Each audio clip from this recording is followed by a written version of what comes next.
ಶ್ರೀ ಕ್ಷೇತ್ರ ಧರ್ಮಸ್ಥಳ ಗ್ರಾಮಾಭಿವೃದ್ಧಿ ಯೋಜನೆ ಟ್ರಸ್ಟ್ ಇಂಡಿ ತಾಲೂಕು ಘಟಕದ ವತಿಯಿಂದ ಮಹಿಳಾ ಜ್ಞಾನ ವಿಕಾಸ ಕಾರ್ಯಕ್ರಮದ ಅಡಿಯಲ್ಲಿ ದಾವಣಗೆರೆ ಕಲಾ ತಂಡದಿಂದ ಬೀದಿ ನಾಟಕ ಕಾರ್ಯಕ್ರಮವನ್ನು ಇಂಡಿ ತಾಲೂಕಿನ ತಡವಲಗ ಗ್ರಾಮದ ಶ್ರೀ ಗುರು ರಾಚೋಟೇಶ್ವರ ಮಠದ ಆವರಣದಲ್ಲಿ ಹಮ್ಮಿಕೊಳ್ಳಲಾಗಿತ್ತು. ಈ ಕಾರ್ಯಕ್ರಮವನ್ನು ವಿಜಯಪುರ ಜಿಲ್ಲೆಯ ನೀರು ಉಳಿಸಿ ಕಾರ್ಯಕ್ರಮ ಜಿಲ್ಲಾ ಸಂಯೋಜಕರಾದ ಹನುಮಂತ ಪಟವಾದಿಯವರು ಉದ್ಘಾಟನೆ ಮಾಡಿದರು. ನಂತರ ಅವರು ಮಾತನಾಡಿದರು. ನೀರು ಅತ್ಯಮೂಲ್ಯ. ನೀರು ಇಲ್ಲದೆ ಮನುಷ್ಯ ಬದುಕಲು ಸಾಧ್ಯವಿಲ್ಲ. ಕುಡಿಯುವ ನೀರಿನ ಮಹತ್ವ ಮತ್ತು ಸದ್ಬಳಕೆ ಅಗತ್ಯ. ಪ್ರತಿಯೊಬ್ಬರು ನೆಲಜಲ, ಅಂತರ್ಜಲ ಹೆಚ್ಚಳ ಮತ್ತು ಮಳೆ ನೀರು ಸಂರಕ್ಷಣೆಗೆ ಆದ್ಯತೆ ನೀಡುವ ಮೂಲಕ ನೀರಿನ ಉಳಿಕೆ ಮತ್ತು ಬಳಕೆಯ ಬಗ್ಗೆ ಹೆಚ್ಚಿನ ಜಾಗೃತಿ ವಹಿಸಬೇಕಾಗಿದೆ. ಭೂಮಿಯಲ್ಲಿ ಅಂತರ್ಜಲ ಕ್ಷೀಣಿಸಿದಂತೆ ದಿನೇ ದಿನೇ ನೀರಿನ ಸಮಸ್ಯೆ ಉಂಟಾಗಿ ಪರಿಸರದಲ್ಲಿ ಅಸಮತೋಲನ ಉಂಟಾಗಲಿದೆ ಎಂದು ಆತಂಕವನ್ನ ವ್ಯಕ್ತಪಡಿಸಿದರು. ಈ ನಿಟ್ಟಿನಲ್ಲಿ ನೀರಿನ ಸಮಸ್ಯೆಯನ್ನ ಮನಗಂಡು ನೀರನ್ನ ಪೋಲು ಮಾಡದೆ ಮಿತವಾಗಿ ಬಳಕೆ ಮಾಡಲು ಜನರಲ್ಲಿ ಪ್ರಜ್ಞೆ ಮೂಡಬೇಕಾಗಿದೆ ಎಂದರು. ಈ ಸಂದರ್ಭದಲ್ಲಿ ಇಂಡಿ ತಾಲೂಕು ಶ್ರೀ ಕ್ಷೇತ್ರ ಧರ್ಮಸ್ಥಳ ಗ್ರಾಮಾಭಿವೃದ್ಧಿ ಜ್ಞಾನ ವಿಕಾಸ ಸಮನ್ವಯಾಧಿಕಾರಿ ಜಯಶ್ರೀ, ವಲಯದ ಮೇಲ್ವಿಚಾರಕಿ ಅಶ್ವಿನಿ ಸಂಗೊಳ್ಳಿ ಉಪಸ್ಥಿತರಿದ್ದರು. ಈ ಕಾರ್ಯಕ್ರಮದ ಸಾನ್ನಿಧ್ಯವನ್ನ ವೇದಮೂರ್ತಿ ಕೆಂಪಯ್ಯ ಹಿರೇಮಠ ಹಾಗೂ ತಡವಲಗ ಗ್ರಾಮ ಪಂಚಾಯತ್ ಸದಸ್ಯರಾದ ಚೆನ್ನಮ್ಮ ಗುಡ್ಲಮನಿ, ಜ್ಯೋತಿ ಬಡಿಗೇರ್, ಜ್ಯೋತಿ ಇಂಡಿ, ದಾನಮ್ಮ ಬಡಿಗೇರ್ ಸೇರಿದಂತೆ ತಡವಲಗ ಗ್ರಾಮದ ವಿವಿಧ ಸಂಘಗಳ ಅಧ್ಯಕ್ಷರು ಹಾಗೂ ಉಪಾಧ್ಯಕ್ಷರು ಹಾಗೂ ಸ್ವಸಹಾಯ ಸಂಘಗಳ ಸದಸ್ಯರು ಸೇರಿದಂತೆ ಅನೇಕರು ಉಪಸ್ಥಿತರಿದ್ದರು. ಮಾತಿನಿಂದ ಗಿಡಕ್ಕೆ ನೀರು ಹರಿಸುವುದರ ಮೂಲಕ ಇವತ್ತು ಕಾರ್ಯಕ್ರಮಕ್ಕೆ ಚಾಲನೆ ನೀಡ್ತಾ ಇದ್ದಾರೆ. ಎಲ್ಲರೂ ಜೋರಾಗಿ ಚಪ್ಪಾಳೆ ಮೂಲಕ ನೀವೆಲ್ಲ ಒಳ್ಳೆಯ ಒಂದು ದೇವರ ಆಶೀರ್ವಾದ ಚೆನ್ನಾಗಿದ್ದೀರಿ ಅನ್ಕೋತೀನಿ. ನೀವು ನಮ್ಮ ಜಿಲ್ಲೆಗೆಲ್ಲ ಬನ್ನಿ, ಬೀದರ್ ಜಿಲ್ಲೆಗೆ. ಬೆಳಿಗ್ಗೆ ಎದ್ರೆ ಸಾಕು ಜಗಳ ಜಗಳ ಜಗಳ ನೀರಿನ ಸಲುವಾಗಿ. ನೀವೆಲ್ಲ ಟಿವಿಲೆಲ್ಲ ನೋಡ್ತಾ ಇರ್ತೀರಿ, ನೀರಿನ ಕೊಡ ಹಿಡಿದು ಜಗಳ ಆಡುವಂಥದ್ದು ನೋಡಿದ್ರೆ ಅಂದ್ರೆ ನೀವು ಆ ಥರ ಜಗಳ ಏನಾದ್ರು ನೋಡ್ಬೇಕಂತ ನಿಮಗೆ ಆಸೆ ಇದ್ರೆ ಬೆಳಿಗ್ಗೆ ಬೀದರ್ಗೆ ಬನ್ನಿ. ಕೊಡ ಹಿಡಿದು ಜಗಳ ಆಡ್ತಾ ಇರ್ತಾರೆ. ಯಾಕೆ ನೀರು ಸಿಗುವುದಿಲ್ಲ ಅಲ್ಲಿ, ಸಿಕ್ಕದೆ ಪುಣ್ಯ. ಅದು ಟ್ಯಾಂಕರ್ ಬರ್ತದೆ ನೀರು ತಗೊಂಡು, ಟ್ಯಾಂಕರ್ ಬಂದು ರೇಷನ್ ಕಾರ್ಡ್ ಹಿಡ್ಕೊಂಡು ಹೋಗ್ಬೇಕು ನಾವು. ಟ್ಯಾಂಕರ್ ನೀರು ಕೊಡ್ಲಿಕ್ಕೆ ಕೂಡ ರೇಷನ್ ಕಾರ್ಡ್ ಇದೆ ನಮ್ಮಲ್ಲಿ.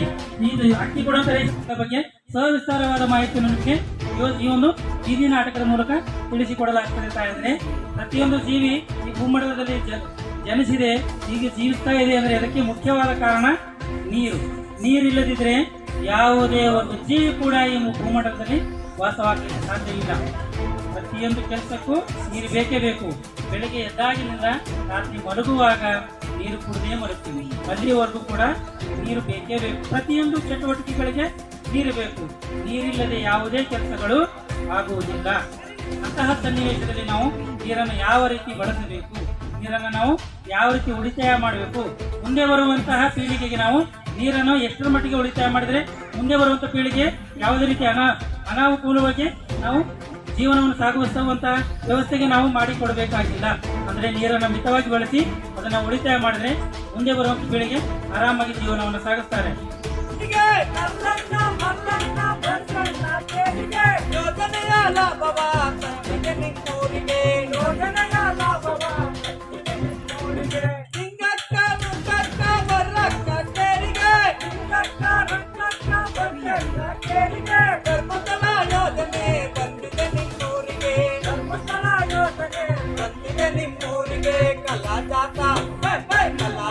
ಬಂದಿದೆ ನಿಮ್ಮ ಊರಿಗೆ ಜಾಗೃತಿಯ ಮೂಡಿಸಲು ಕೇರಿಗೆ, ಜಾಗೃತಿಯ ಮೂಡಿಸಲು ಕೇರಿಗೆ, ಜಾಗೃತಿಯ ಮೂಡಿಸಲು ಕೇರಿಗೆ. ಯಾರ್ಯಾರ ನೆನೆಯಲಿ ಎಳ್ಳು ಧೀರಿಗೆ ಬೆಳೆಯೋಳ, ಎಳ್ಳು ಧೀರಿಗೆ ಬೆಳೆಯೋಳ ಉಳಿತಾಯ ಎದ್ದೊಂದು ಗಳಿಗೆ ನೆನದೇನ ನೆನದೇನ ನೆನದೇನ. ಕೋಳಿ ಕೂಗಿ ತಕ್ಕ ನಂದನ ಮಾನಾಟ,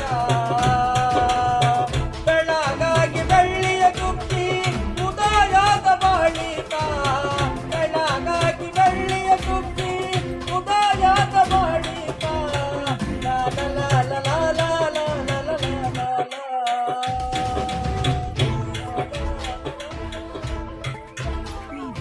ಯಾರು ಯಾರದು? ಭೂಮಿ ಪಕ್ಕದ ಮನೆ ಪದ್ಮಾಪನ ಮಗಳೇನು? ಇನ್ನೇನ್ ಮಾಡ್ತೀರ? ನಾವು ಹೊತ್ತು ಎದ್ದು ಸಾಕು ಭೂಮಿಕಾಯಿ ತಾಯಿ, ಏಕೆ ನಿನ್ನ ಕಣ್ಣಲ್ಲಿ ನೀರು? ಏಕೆ ನಮ್ಮಿಂದ ಏನಾದ್ರೂ ಅಪರಾಧವಾಗಿದೆಯೇ? ಒಂದ ಎರಡ ಈಗಲೂ ಮಾಡ್ತಾ ಇದ್ದೀರಿ. ಮಾನವ ಶ್ರೀಮಂತ ಆಗಬೇಕು, ಗೊಬ್ಬರ ಔಷಧ ಒಡಲಿಗೆ ಬೆಂಕಿ ಬಿದ್ದಿದೆ. ಬಳಸಿ ಉಸಿರು ಕಟ್ಟಿದಂತ 500 ಅಲ್ಲ 1000 2000 ಅಡಿಗಳ ಬೋರ್ವೆಲ್ಲರನ್ನು ಪಡಿಸಿ ರಕ್ತ ಹರಿತಿದೆ. ಜೀವರಾಶಿಗಳು ಸರ್ವನಾಶ ಆಗುತ್ತವೆ. ಇಲ್ಲ ರೈತ್ರೆ, ಆ ತಾಯಿಯ ಒಂದು ಒಳ